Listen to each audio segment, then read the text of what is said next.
Je suis Jacques Ier, roi d'Angleterre, d'Écosse et d'Irlande, né le 19 juin 1566 à Édimbourg, fils unique de Marie, reine d'Écosse, et d'Henry Stuart, lord Darnley. Ma vie n'a jamais été simple, marquée par des complots, des trahisons et des luttes de pouvoir dès mon enfance. À seulement 1 an, j'ai été couronné roi d'Écosse sous le nom de Jacques VI, après l'abdication forcée de ma mère, retenue captive en Angleterre par Élisabeth I. Mon éducation fut rigoureuse, encadrée par des tuteurs protestants qui m'inculquèrent la théologie, les langues et la philosophie.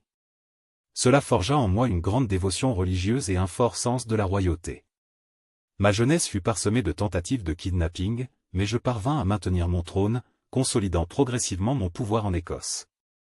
Le destin prit un tournant majeur en 1603, lorsque la reine Élisabeth I d'Angleterre, sans héritier direct, mourut.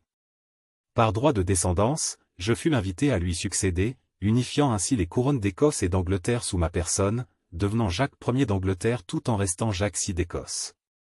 Mon accession au trône anglais inaugura l'union des couronnes, bien que les deux pays demeurèrent politiquement distincts. Mon règne en Angleterre fut marqué par des défis considérables. Dès le début, j'ai dû faire face à la conspiration des Poudres en 1605, un complot catholique visant à me tuer ainsi que mon parlement, ce qui renforça ma méfiance envers les catholiques. J'ai également tenté de promouvoir une politique de paix en Europe, notamment en tentant de négocier un mariage espagnol pour mon fils Charles, mais mes efforts furent souvent mal perçus.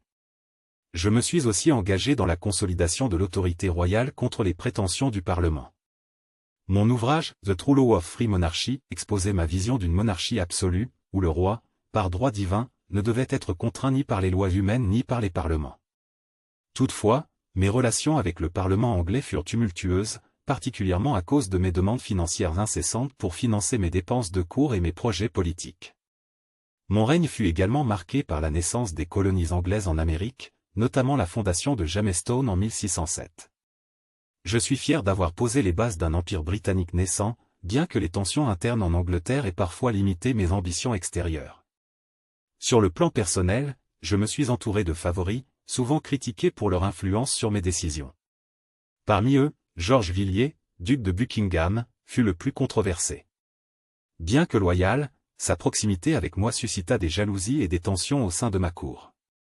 À la fin de ma vie, je me suis retiré de plus en plus des affaires publiques, laissant mon fils Charles prendre un rôle plus important. Je suis décédé le 27 mars 1625, laissant à Charles Ier un royaume en proie à des tensions religieuses et politiques qui mèneraient, peu de temps après, à la guerre civile. Je me souviendrai comme le roi qui a uni les couronnes, mais aussi comme celui qui n'a pas su résoudre les conflits grandissants entre la monarchie et le Parlement. Mon règne, bien que paisible en surface, sema les graines des troubles qui allaient secouer l'Angleterre après ma mort.